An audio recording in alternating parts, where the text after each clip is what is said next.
When my husband and I had our first daughter, we were not in a good financial situation. I had left my job in education and he was a student trying to get into medical school. Money was very tight. I was not in a situation where I could just not work. But I knew that it was 10 out of 10 important to me to be a stay at home mom. So, long story short, I started an online coaching business where I could work part time and make good money. And so that allowed me to stay home with my daughter. But something unexpected happened. I realized that I loved working. I didn't just want this to be a temporary thing while we needed the money. I wanted to keep working part time, which was not at all what I grew up thinking that I would want as, a traditional Catholic woman, mom, and wife.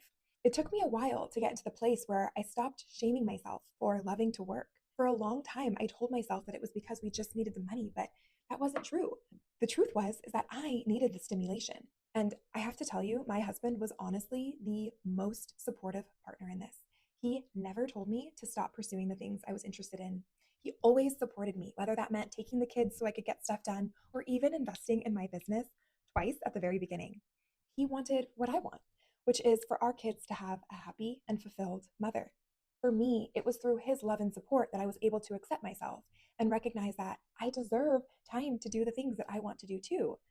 Right now, for example, I am not with my kids. As you can see, my kids are downstairs with a sitter because we're on day 3 of snow days. But I'm up here with you, creating content I'm passionate about and attempting to monetize this channel, woohoo, which is so fun and such an amazing learning experience for me. And you know what? My kids are having a literal blast. The neighbors are over, so there are actually 5 children screaming in my house right now. And from what I can gather, they are playing school. The sitter is the lunch lady, and they are having so much fun.